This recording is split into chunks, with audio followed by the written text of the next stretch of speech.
And stations is now 1 minute before the start of hour number one of The Line of Fire with Dr. Michael Brown. 1 minute from Mark. 1 minute.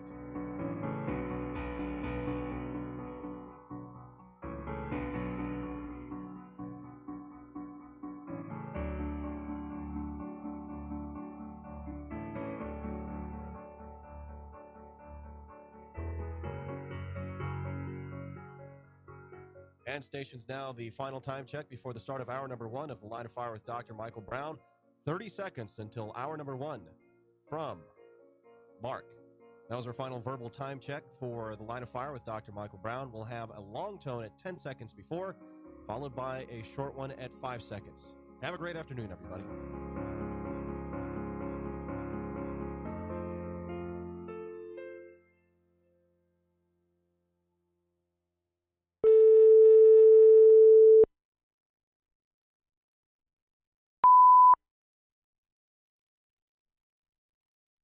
Well, the impeachment trial is starting. What are we to make of it? It's time for The Line of Fire with your host, activist, author, international speaker, and theologian, Dr. Michael Brown, your voice of moral, cultural, and spiritual revolution. Michael Brown is the director of the Coalition of Conscience and president of Fire School of Ministry. Get into The Line of Fire now by calling 866-34-TRUTH. That's 866-34-TRUTH. Here again is Dr. Michael Brown. Thanks for joining us, friends, on The Line of Fire. Michael Brown, delighted and blessed to be with you. Hope you enjoyed the repeat broadcast from yesterday. We pulled out one from our archives that I thought would be fascinating for Martin Luther King Day. Hope you enjoyed that. Glad to be back live in studio with you. Here's the number to call, 866-34-TRUTH, 866-348-7884. I want to remind you at the outset of the broadcast that I am not a conservative talk radio host, and this is not a political radio show. We could go weeks and just focus on Bible theology. We could just focus on cultural issues. We could just focus on reaching Jewish people. I'd be fine with all of that. And there are times when we're going to focus on political issues because they do affect us. And right now, the impeachment trials are here. So before I share a few basic thoughts with you, I want to get your take. 866-34-TRUTH. Should witnesses be called for the trial? Should there be an extended open trial where both sides get to call witnesses, bring everything out into the light, let the nation hear and see, and then let the Senate make its decision?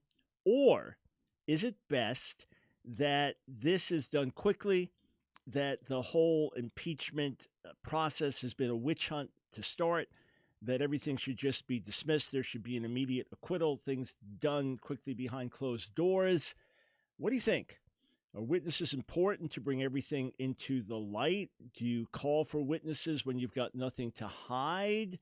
Or is that to add dignity to a process that shouldn't be dignified at all? What's your take? 866-34-TRUTH. You can also weigh in on a Twitter poll where we ask this question.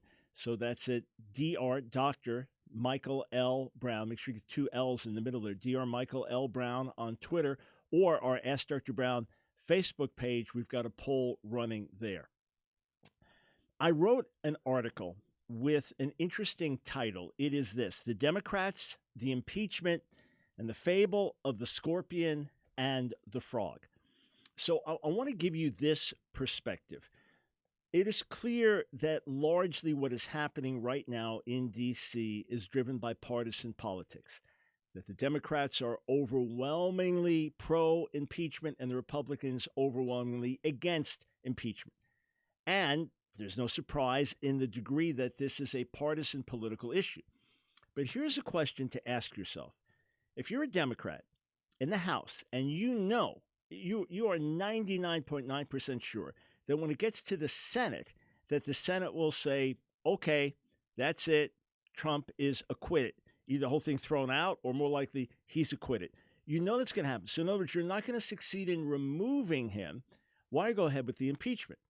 Also, as far as polls right now indicate that there is more disapproval of removing Trump than there is disapproval of Trump himself. In other words, if his performance ratings, let's say he's at 44% national approval, he's much higher percent people saying, no, don't remove him. So even people who don't approve of his presidency don't want him to be removed, which would suggest that President Trump will come out of this process stronger. In which case, if you are a Democrat, why would you look to impeach him? Let's just look at some of the polling data that I cite in this article. As of yesterday, January 20th, 86.3% of Democrats support impeaching the president, in contrast with just 12.6% of Republicans. Clearly partisan, right? And while Trump's current approval rating is 44%, according to Gallup, 46% of Americans say they would like their senators to vote to convict Trump or remove him from office, while 51% want their senators to vote against conviction so Trump will remain as president. So efforts to remove the president from office are less popular than the president himself. So that begs the question, why have Democrats from before the inauguration been talking about impeaching Trump? Why has this been coming up over and over and over again, from one Democrat here, from another here, from several here? Why has this been a steady theme all along? Well, there's one view, and there's an editorial on the LA Times opinion page, December 4th, 2019, actually letters to the editor. Democrats wanted Trump impeached from the start because he deserved it. In other words, he's destroying the nation. He is committing high crimes and misdemeanors, and therefore he should rightly be impeached and he should rightly be removed, and that is the right thing to do. Now, let me say, I assume there are Democrats in the House who genuinely believe that the right thing to do was to impeach Trump. They've either felt that for a long period of time, feeling that his actions are such that he should be impeached and removed, and there's a constitutional basis for it, or they are now convinced that the Ukraine call and things surrounding that are such that they rise to the level of impeachment and removal. So I don't doubt that there are people of conscience in each party who are not acting in a partisan way, but are acting on their convictions. At the same time, I don't doubt that many, and in my view, it would be the majority, are driven by hatred of Trump. Now, look, if Trump was a Democrat, the Republicans would hate him with an intense passion. If he was a Democrat, the Democrats would not hate him the way that they hate him. We understand that. We understand the political world, and we understand the way that we think. If it's our guy, we're not as critical. If it's the other guy, we're more critical. That's human nature. But let's not disguise the fact that what is driving so much of this impeachment process on the Democrat side, and God only knows the exact numbers in terms of people's hearts, it is hatred of Trump. So here's an editorial, December 18th, 2019, the opinion section of Fox News. It's by Matt Wolking, titled, "Impeachment is based on Democrats' hatred of Trump and anger at his election." That's obviously what's driving much of this. I mean, you don't need to be a rocket scientist to know this. Now, here's what's fascinating. 1999, Senator Charles Schumer wrote a passionate letter a day before Bill Clinton was acquitted. So this was February of 1999. He wrote a passionate letter. The New York Post carried a story about this and saying that his words are now coming back to bite him. Charles Schumer's 1999 letter about impeachment comes back to bite him. Now, on the one hand, he was bemoaning the price that the nation had paid over the impeachment and the divisions that it brought, and it was appealing for Republicans, Democrats, the parties, and the people in America to work together. That's part of it. But so much of what he said, you could apply it till today. So look at this. Senator Schumer wrote this, 1999. "If you would ask me 1 year ago if people like this with such obvious political motives could use our courts, play the media, and tantalize the legislative branch to achieve their ends of bringing down the president, I would have said not a chance. That doesn't happen in America." Oh, you want to repeat those words for today? He also said, "It seems we've lost the ability to forcefully advocate for our position without trying to criminalize or at least dishonor our adversaries, often over matters having nothing to do with the public trust, and it is hurting the country is marginalizing and polarizing the Congress. Now listen, I understand that the way President Trump carries himself and the things that he says could provoke tremendous hatred. And people could say, you're destroying our country, you're degrading our country, you're dividing our country. They could have all those criticisms, but none of those are impeachable. So to get to the point of driving for impeachment, even when you know it's not going to work, there's something behind it. As Representative Nancy Pelosi said on Bill Maher to the president, you're impeached forever. At least we can do this, right? And listen to what Charles Schumer said.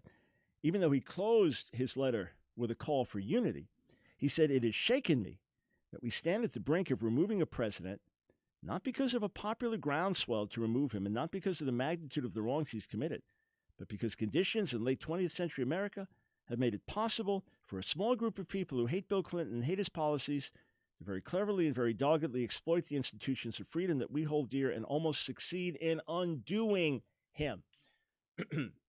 Notice that operative word, hate. Friends, that's what's driving the process. It's obvious, it's clear. Let me say again, I'm sure there are people of principle involved among the Democrats who feel it is the right and righteous thing to do by the law and ethically and morally and constitutionally, and it is their elected duty to do so. But it's quite obvious that so many are driven by hatred of the president. So even if you know this may be political suicide and he's only going to get stronger through it, hate's going to drive you. And that's what reminded me of the fable of the scorpion and the frog. So you know the story. The scorpion and frog are standing on one side of the river.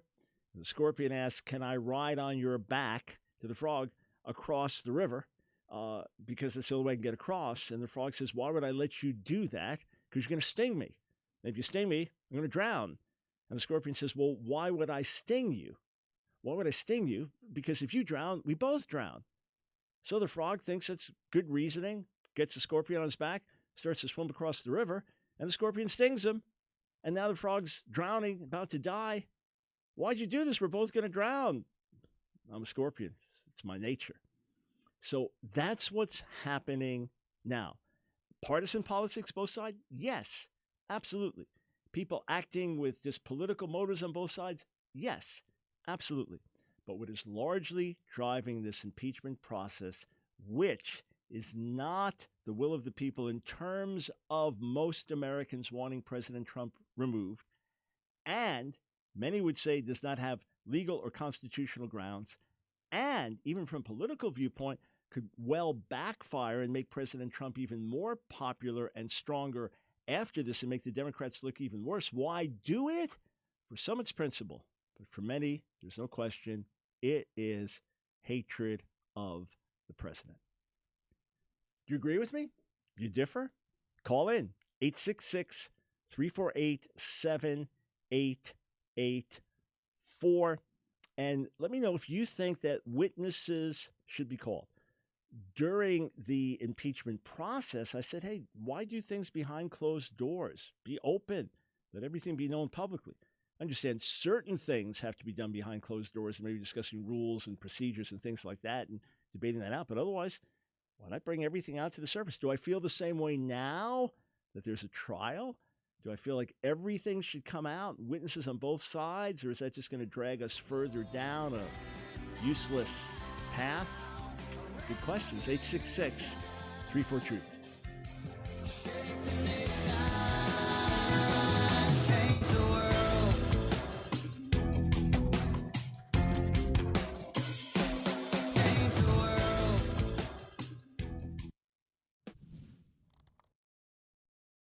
You know, there's something called the 7 deadly sins, looking at a website that says, well, they are pride, envy, gluttony, lust, anger, greed, sloth. Those are certainly deadly and destructive sins. And the Bible does speak against those sins. But there is a list of what you could call 7 deadly sins in the book of Proverbs, things that God hates. Look at what's written in Proverbs chapter 6. This is God's list.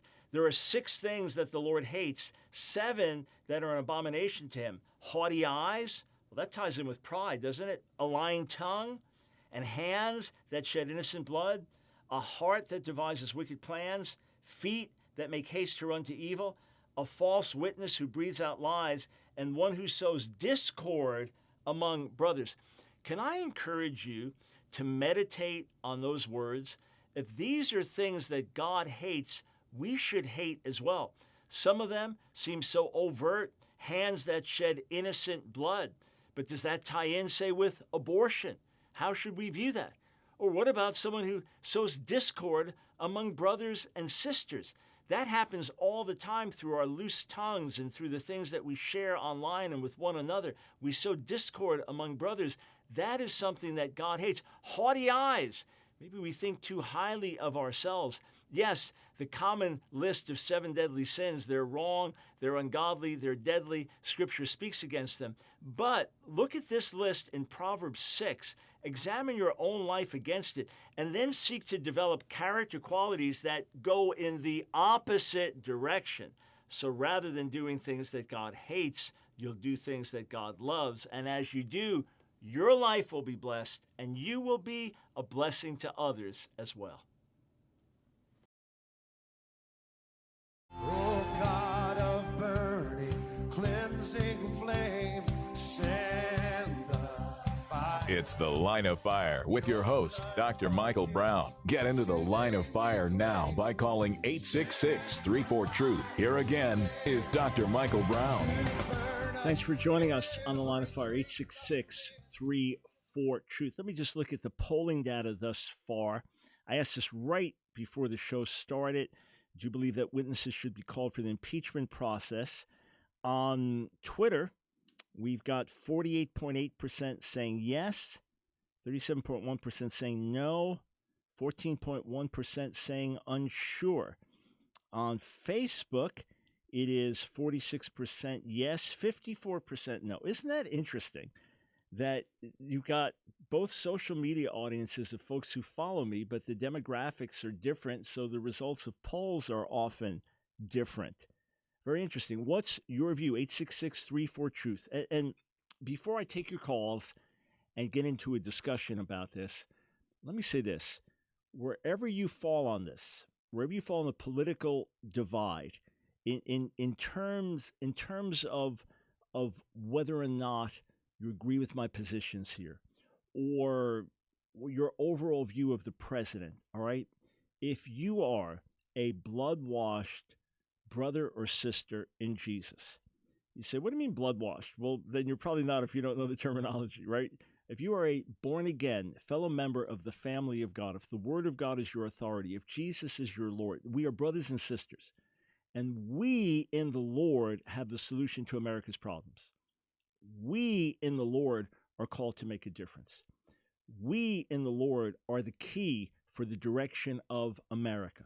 All right, so we can disagree on these things. We can have different perspectives on these things, and that is perfectly fine. And I may have an insight you don't have. You may have an insight I don't have. And these things are not hills I'm going to die on. The hills are going to die on our basic foundational biblical life and death principles. Let us not be divided from those if we have political differences.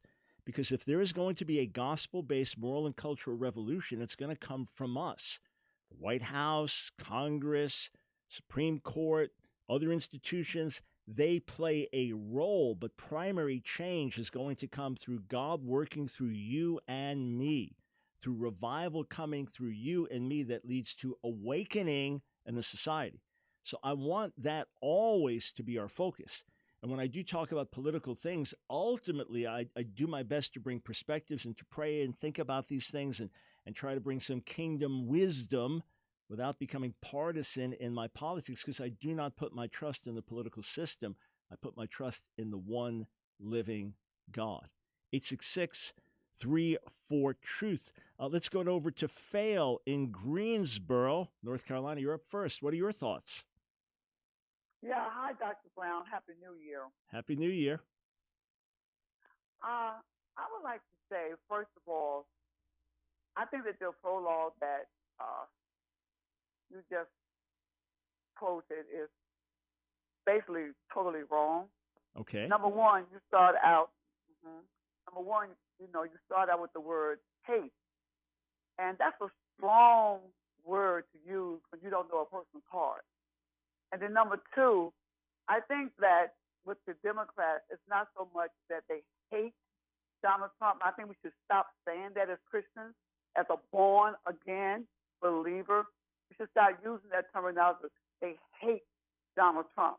Now, there are some things that I think and I'm a Democrat, that we dislike about the things that he has done and some of the things that he say, but to use a terminology and throw that out in the atmosphere that we hate him, I think that is terribly wrong.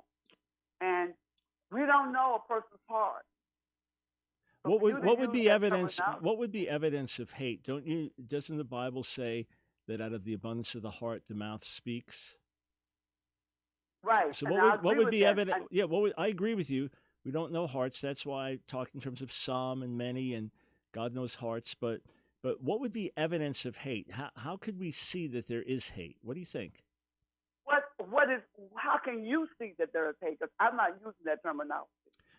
Okay, so I would say that if someone expresses extreme animosity for someone, speaks of them in very, very ugly terms, even acts irrationally towards them. Like Donald Trump does. Well, sometimes, yeah. Sometimes I think what he does is ugly, is demeaning, is harmful, is destructive. I wish he wouldn't do it. But I mean, you do understand the hypocrisy of pointing out certain things about the president while being Democrat, meaning you're voting for the killing of babies as a Christian. I mean, you do understand that strikes me as odd. No. Now you're putting words in my mouth. That's not true. You said you're Democrat. There are some things. No. Didn't you say you're a Democrat? Let me finish. Yeah. There are some things that the Democrats do that I do not agree with totally. There are some things that the Republicans do that I like. Yes. So there is a division here. Right. But you just said that you were a Democrat. You made that statement fail, correct? Yeah, right. Hold on. I am a Democrat. I do not believe in killing of the baby. I do not believe in same-sex marriages. I do not believe in that. But those are pillars of the platform. Like I said. Right. I understand. Hang on 1 second. I'm not a Republican. I'm an independent. Okay, because I can't fully identify with a political party. But when you just said you're a Democrat, that threw me a little bit, because part of their very foundational platform is pro-abortion, pro-same-sex marriage. I mean, they're so strong on that. That's not where I am. That's not part of me. Yeah, so you're not really a Democrat. So I guess you might say I believe in some of the things that Democrats do. I believe in some of the things that the independents like. I like some of the things that Republicans do. Got it. I'm with you on that. So, but that's not the point. Here's the point. You feel it's wrong for me to say that people hate the president. Yeah, that's not good. I'm going to tell you this. Sometimes there are words that have the original intent. And by the time we allow the enemy to get in, that original intent becomes the same word but has a different meaning. Mm-hmm. And we have a tendency to lean forward to the different meanings, the negative. I'll give you a good example. The word fat. And I'm of age. So a long time ago, when somebody said, "Oh, she's fat," that means that she was obese. So the enemy gets that word down, fat. And when a guy says a woman is fat, it means that she's good looking, she's fine. So we have a tendency now to use the negative of the word, the original intent of the word fat. It's the same thing with the word hate. There are a lot of things that we dislike, and we use the word dislike. But then we let the enemy take the word dislike to the word hate. I don't think Democrats hate Donald Trump. That's a strong, and I don't think you should use that term. I don't think you should throw that out in the atmosphere. That's something the media has gotten a hold to, and now it's thrown out in the atmosphere. And now we, as born again believers, we attach ourselves to that word. So that's not good, Dr. Brown. What about? I think we should say there are some things that Donald Trump. There are some things that we know that Donald Trump have done, have said that we dislike. Right, but that's not the point. Yeah. So let me just throw this out. First, I respect your opinion and I appreciate you calling, and I love the fact that you listen and we can differ on these things. I love that. Okay, and because you have a unique name, I do remember that we've chatted. But the focus is not on what the president has or hasn't done. It's a whole other subject. The focus is what's driving the impeachment process. And I've heard what I understand to be blatant hatred towards him, just like there were Republicans that hated Barack Obama, and I didn't deny that. And just like Charles Schumer talked about 20 years ago, the process of impeachment against President Trump, some of it was driven by hatred. That to me is what I want to expose. So let's continue the dialogue. If you agree with Fail, if you think that it's unwise for us to use the word hatred and say that many Democrats are involved in the impeachment process, again, God knows who. I totally agree with Fail. You don't know someone's heart. It's the exact conversation, Fail, I had with my wife before coming here, is that we don't know somebody's heart. But she has no question that many hate Donald Trump.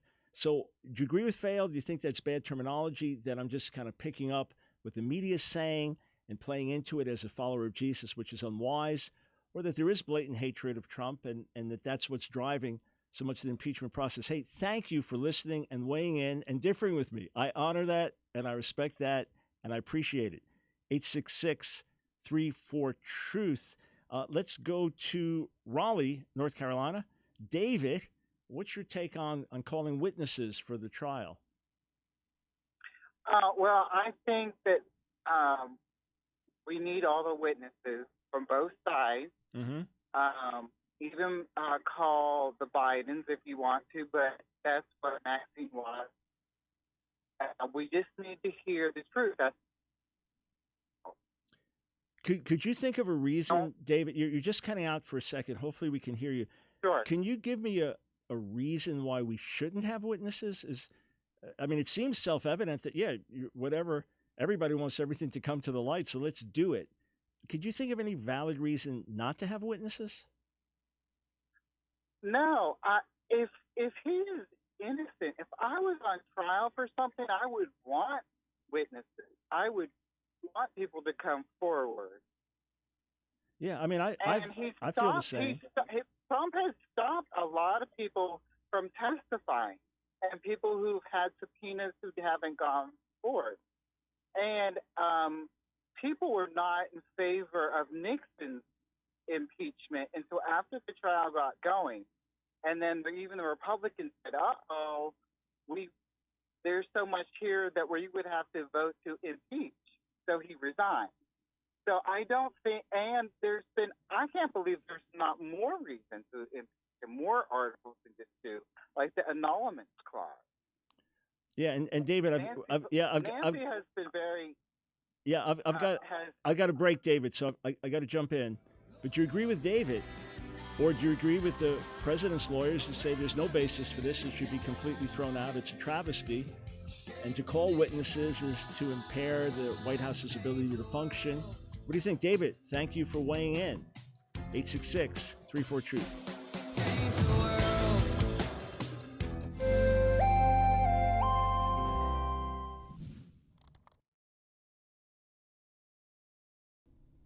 Is it true that all sins are equal? That sin separates you from God, period? That Jacob teaches that if you break one commandment, you break them all. You're now a lawbreaker. If you commit adultery, well, you've broken the law, therefore you're a lawbreaker, and all sins are equal. Is that true? Well, no, it's not true that all sins were equal, and nowhere does the Bible teach that all sins are equal. All sin is deadly, all sin is wrong, all sin has negative effects, but no. Of course not. All sin is not equal. Now, the Bible tells us that explicitly. For example, in John, the 19th chapter, as Jesus is dealing with Pontius Pilate, he says this in John chapter 19. He says that the people that delivered me over to you, they've committed the greater sin. He said, you would have no authority over me at all unless it had been given you from above. Therefore, he who delivered me over to you has the greater sin. There is such a thing as greater sin. In Matthew 23, Jesus speaks to religious leaders and said, okay, you tithed scrupulously, you gave okay, you did that, great. He said, but you neglected the weightier matters of the law, justice, mercy, and faith. One of my colleagues likes to explain it like this. A man comes home from work one day and his wife says, hey, didn't you have that big business luncheon? How was it? And he says, well, It's good, but I'm a little embarrassed. I was a real glutton today. I mean, I kept eating those dinner rolls were so good. Then I had this extra dessert. I like pigged out today. I'm a little embarrassed. He goes, oh, honey, come on. It's a special business lunch and it's no big deal. He goes, oh, okay. Next day he comes home from work. Hey, how was work today? Well, good. I mean, I had sex with 3 different ladies during the day. I just kind of went off with these different ladies. I had sex, but, oh, is she going to react the same way to that she reacted to the overeating the day before? Obviously not.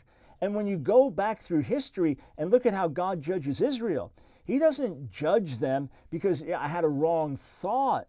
No, he judges them because they were murdering each other, because they were sacrificing babies to idols. He judges them because of the evil they committed on a serious level and on a repeated level over a period of time.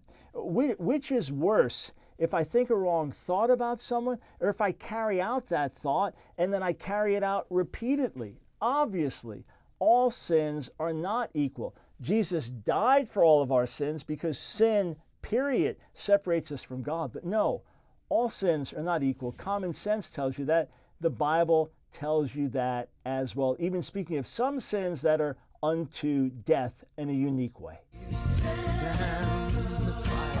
It's The Line of Fire with your host, Dr. Michael Brown. Get into the Line of Fire now by calling 866-34-TRUTH. Here again is Dr. Michael Brown. Welcome, friends, to the Line of Fire broadcast as the impeachment trial begins today. We're weighing in some thoughts, some reflections, taking your calls. Do you believe that witnesses should be called? If there should be a full trial, witnesses called on both sides, perhaps taking a period of a couple of months maybe to sort through all of this? Or is that just a drain on the nation? Is that just unnecessary when it's a foregone conclusion that the president will be acquitted by the Senate, just like it was going to be a foregone conclusion that the House would vote to impeach? What do you think? 866-34-TRUTH. Let me say again, though, that we can differ on these things and still unite as followers of Jesus. We can differ on our particular take on these volatile issues and still seek to love our neighbor as ourselves. That we can still seek to win people to the Lord and work together for the larger purposes of the gospel and stand for life and family and liberty and those things that are important in our culture. We can do all that while differing on these issues. There's an article that was posted on the Federalist website, and this is just January 3rd. Democrats hate Trump more than they hate terrorists who kill Americans. Democratic 2020 candidates and outspoken celebrities jump through hoops to use the death of the world's most violent terrorists to attack Trump. So how much of the process of impeachment is driven by hatred? A caller in the last half hour said that I shouldn't judge people's hearts or assume to know what's in people's hearts, or that people hate the president. That's a fair position to take. Am I judging wrongly? Am I reading things into people's heart motivation that isn't there? This seems self-evident to me. Tell me if you agree or not. 866-34-TRUTH. Then we'll get to your calls about witnesses. And I've got a very fascinating quote from AOC, one of the more outspoken liberal politicians today, Ocasio-Cortez. Interesting quote I want to share with you in a bit, not to bash her, but to give a further perspective. But we'll get your calls about should witnesses be called and whether you agree with me about hatred or not. But this is self-evident to me, all right, that we know what Jesus says in John 15. If you were of the world would love you. But because you're not of the world, I've called you out of the world, therefore the world will hate you. So we understand that even if we are the nicest, sweetest, kindest people on the planet, if we really live as followers of Jesus, we'll be hated by the world. All right? We know that. We understand that. That is going to happen inevitably. We're never going to be more Christ-like than Christ, yet the world crucified him. Now, I know that Nancy Pelosi has said, quote, I was raised in a Catholic house. We don't hate anyone, not anybody in the world, so don't you accuse me. I don't know what's in her heart. I don't know. I know that one day she was very somber, dressed in black, about the impeachment, and then the next day she was celebratory and gloating and handing out souvenir pens. God will judge her heart just like he'll judge my heart and your heart. If you've listened to this broadcast for over 10 years, you've hardly heard me mention Representative Pelosi's name over the years, because this is primarily not focusing on political issues. Where there are political issues that I feel are important that we talk about, we do talk about them here, all right? But I am not the resident Democrat basher or the resident Republican defender. And if you listen to me regularly, you know that. But this seems self-evident to me. Number one, the same way the world loves its own, that same principle, okay? If Donald Trump was a Democrat, that he would not be opposed, disliked, hated the way he is by fellow Democrats. Conversely, if Barack Obama had been a Republican and holding to Republican values, he would not have been as disliked and reviled and hated by many Republicans. Self-evident partisan politics. Here, look, you go to a football game. You're cheering for the one team. You're booing the other team. The other team makes a play controversial. Yeah, bad call. That went against our team. Yeah, it's our team versus their team. That's how we often think and see things. So number one, Donald Trump defeating Hillary Clinton in the elections, that was a shocker. That creates a lot of animus towards him, who thought he could do that, who thought he would do that, and she was as good as in. So that creates animus towards him. That's one. Two, his policies, very much opposing the legacy of Barack Obama, very much opposing where the Democrats are going. So his policies will get him animus, dislike, hatred. And then the way he operates, very offensive to many. Come on, just think, if he was on the other side, if he wasn't your guy, if you didn't like his policies, if he wasn't fighting for things important to you, you say, man, he's rude, he's nasty, he's this, he's a liar, he's blah, blah, blah. You have all kinds of issues with him. Let's just be honest. Can we be honest with ourselves? So to me, when you put these three things together, his winning the election, his opposing the legacy of Barack Obama, and the way he is, the type of person he is, the fighter and nasty, mean-spirited, the way he can be, that's going to create a lot of hatred towards him. And to me, that's what's driving the impeachment process more than anything. To me, that's self-evident. You can differ, that's fine. Again, God knows every heart individually, but we'll talk about this. And listen, all through the impeachment process, we hardly talked about it. I told you at the beginning, we're not going to focus on it. Here and there I'll weigh in, but we will not get impeachment fever. And this is not going to be our topic every single day. If you want that every single day, go listen to another conservative talk radio host or watch online or read the articles. We will weigh in from time to time. Today is one of those times. 866-34-TRUTH. Let's go to Rock in Archdale, North Carolina. We are flooded with North Carolina calls today. Terrific. What's your take? Thank you, Dr. Brown, for taking my call. It's an honor, sir. Thank you, sir. I do believe that witnesses need to be called. This thing is playing out as a trial, a legal trial that has to take place. And I think it really needs to be played the way that it ought to in any other court of law. Witnesses to be called, rebuttal witnesses, so that things can be brought out into the light. As a evangelical Republican, I firmly believe in our country and in our president. The points that you were just making, I firmly believe, and that's been my take on the man all along. He is not your typical person for the position that he's in. He is not a politician per se. He's a businessman. And at the level of status that he has attained through his life, he has done what was necessary, and he has carried that over into the presidency. He is not afraid to make a hard decision. And that's one of the things that, for me, that I have been impressed by the man. Now, whether I agree with the decision or not, depending on what the subject matter may be, he is not afraid to make the call. And he's not afraid to make his opinion known, even though it may cut against the grain and rub the fur the wrong way. So as far as bringing things into the light of day, I really believe that this needs to play out the way that it would in any other court of law. Otherwise, there's always going to be the Republicans shut it down. They didn't want to bring the witnesses. And so now we'll never know what the truth was. of the way that the Senate handled the case. So Rock, why do you think that the president, excuse me, just wants a quick process, from what I understand, and just wants everything dismissed and not the calling of witnesses and everything else? Well, just speculation on my part. I think he just really wants to get back to the business of the country. Things like this are a distraction. There's no doubt about it. All you have to do is read the news, listen to what's being said on TV, and this thing has been out there for quite a long time. I guess one of the big things that irritates me the most with this whole process is when I hear legislatures say that this was in play even before the man took the oath of office.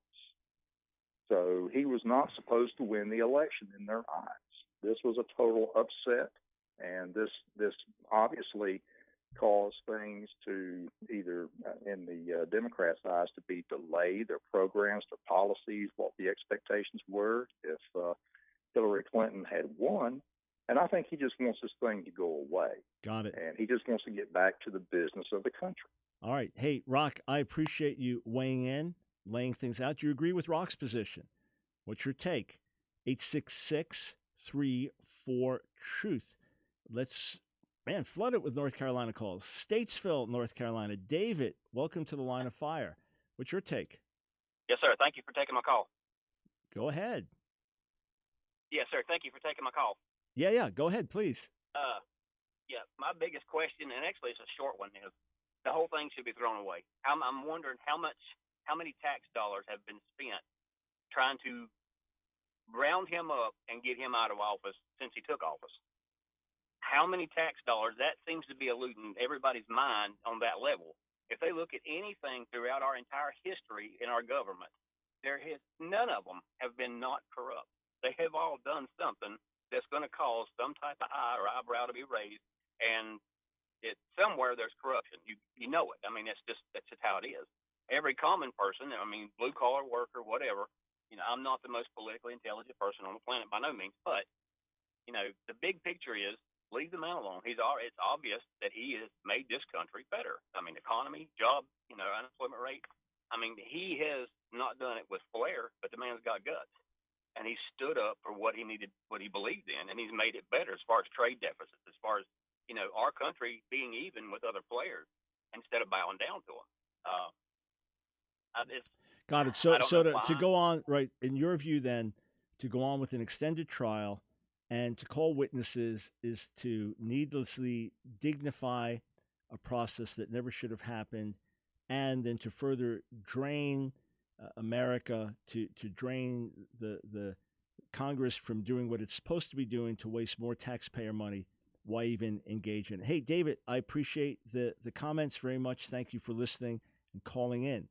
866-34-TRUTH. All right, not enough time before the break to get your calls. If you appreciate our broadcast and want to partner with us and help us expand our reach online, video, radio, and so many other ways, become a Patreon supporter. Go to patreon.com, patreon.com/ Ask Dr. Brown, AskDR Brown.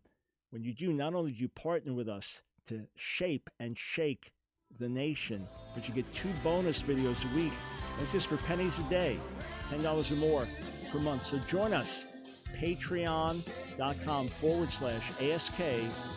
AskDR Brown.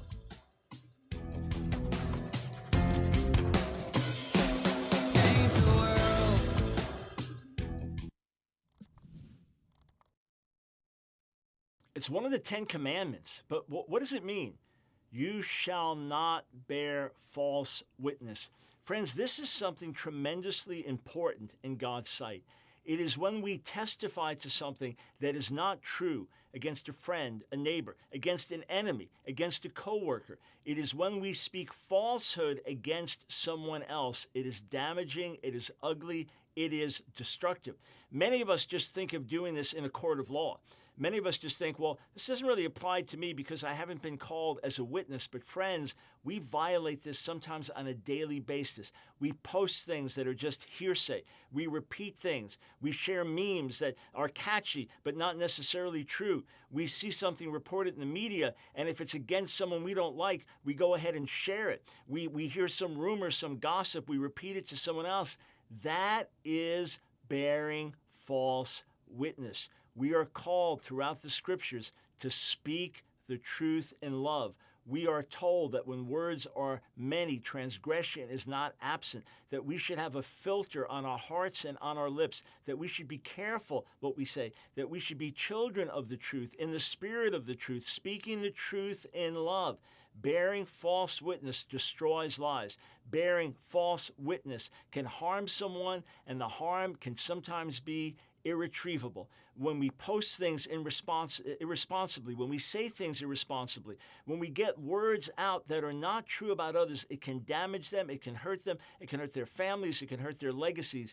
We must not bear false witness. If you're not sure about something, don't repeat it. If it shouldn't be repeated, hold on to it. Be jealous to guard the reputations of others, and only speak that which is good and helpful and right and edifying. We must not bear false witness. International speaker and theologian Dr. Michael Brown.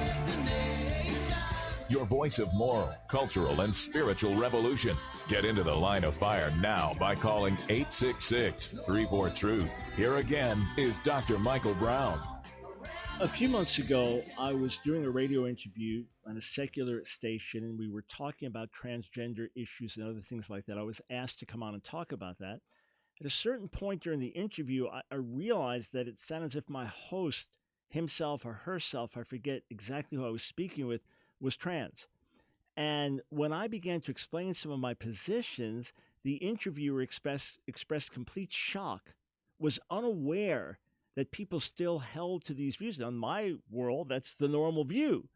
But in the interviewer's world, their view was so on the other side of things that they were shocked to hear. And when I say they, that's not a transgender accommodation. It's they because I don't remember if it's male or female. That individual was shocked. Only bigots and hateful people hold to views like, yeah, you're just totally marginalized. Nobody believes that anymore. I thought, wow. It's one thing to hold to the view.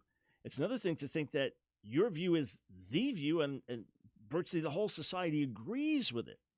It's in that context, I want you to hear this clip from Alexandria Ocasio-Cortez doing an interview, and she describes her view of the Democratic Party today. We don't have a left party in the United States. The Democratic Party is not a left party. The Democratic Party is a center or center conservative party. Yeah, that is utterly remarkable. There is nothing center or conservative in terms of the major platforms of the Democratic Party. On the government level, it's expanded government. It is leaning much more towards a socialist view of things than a capitalist view of things, and be it healthcare, be it other things like that, or taxing or sharing wealth, etc. Its positions on abortion are far left. Its positions on LGBT activism are far left. Its positions on church versus state are far left. But to me, it seems that in her world, left is so much further to the extreme that she sees the Democrats as leftists as they become far more leftist, far less conservative, far less centrist in recent years, and especially in reaction to President Trump. They're campaigning further and further over. For example, former Vice President Biden has had to adjust some of his views now to be more radically left just to stay in step with the other candidates. There are positions that are extreme that have not been advocated on this level by a party in my memory, all right?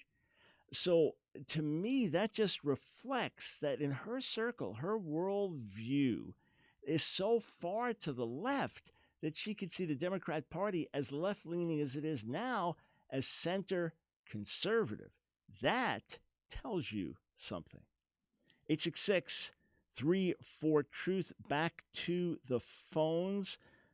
Dan in Charlotte, welcome to the Line of Fire.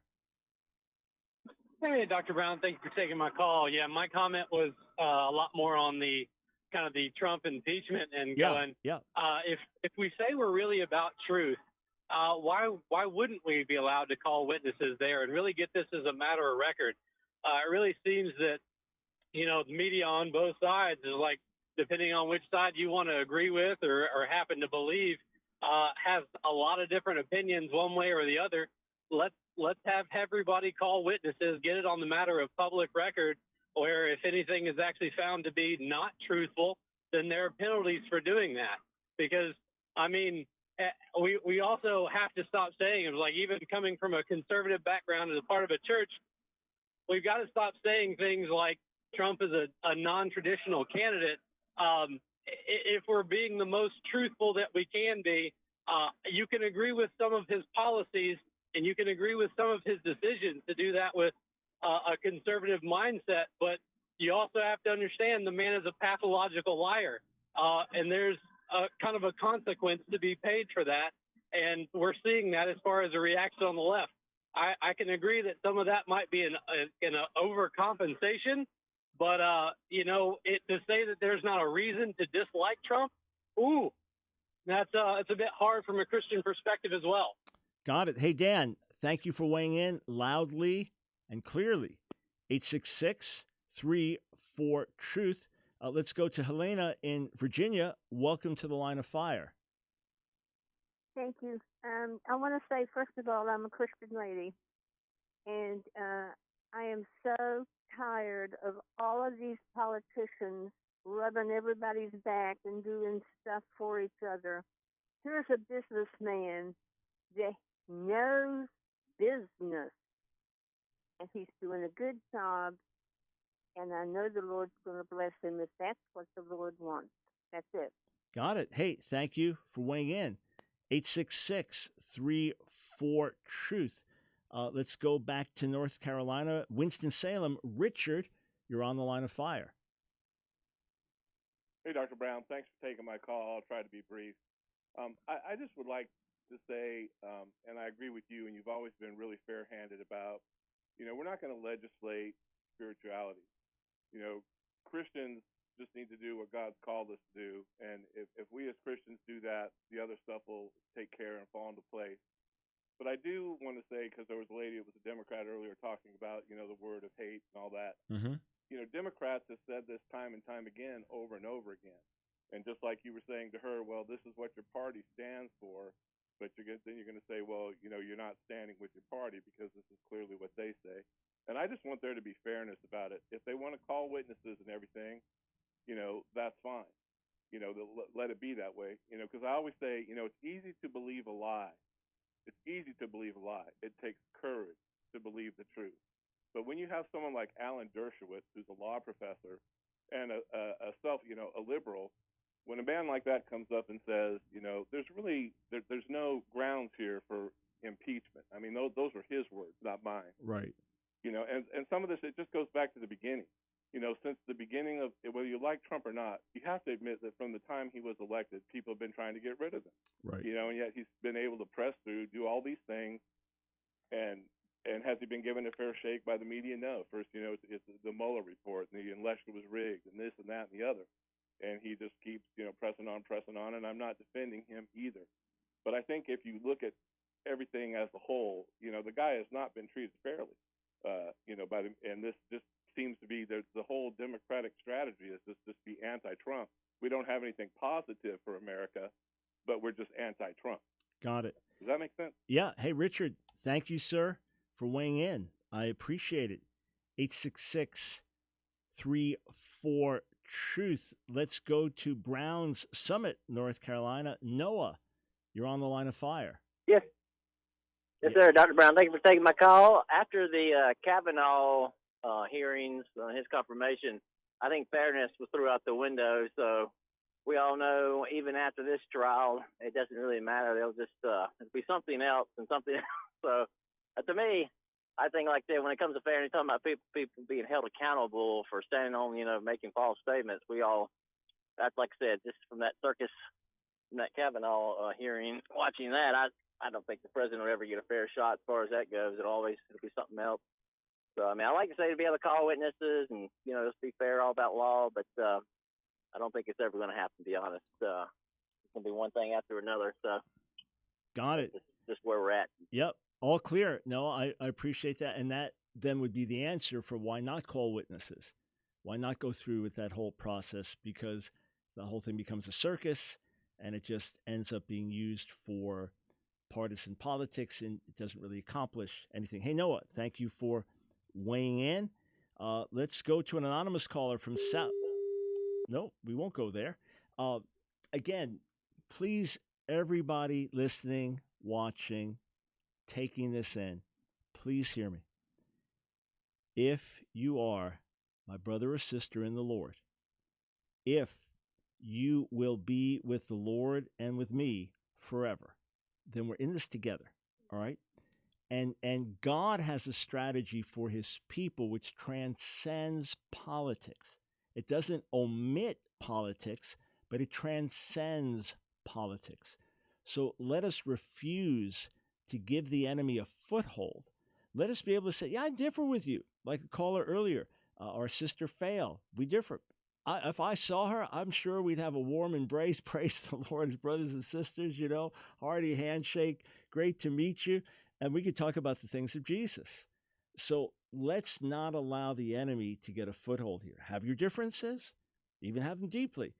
But America needs the church united in Jesus more than we've been united in the past if we're going to see hope for the next generation. All right, Lisa in Dallas, Texas, you're on last, so we've got about a minute. Go right for it. Okay. Right now? Right now. Do it. Hi, my name is Lisa from Dallas, Texas, and I support President Trump with my prayers. I think that he is a Christian. He's grown in his faith just since he's been elected. He proclaims Christ. These are the end times, and God has used his trials to help believers and non-believers to keep persevering, showing his behavior. And I think that he does proclaim God's word by saying Jesus Christ is Lord, and that is the most important thing any of us can do right now. God bless you, and thank you so much for your ministry. All right, Lisa, thank you for the call. And can we agree on this point that proclaiming Jesus as Lord and living under his lordship is the most important thing that we can do today, and that America needs us, brothers and sisters in Jesus, to bring about change? Friends, things are going to heat up. Let us rise above the conflict and stand as witnesses in the midst of a corrupt and dying world.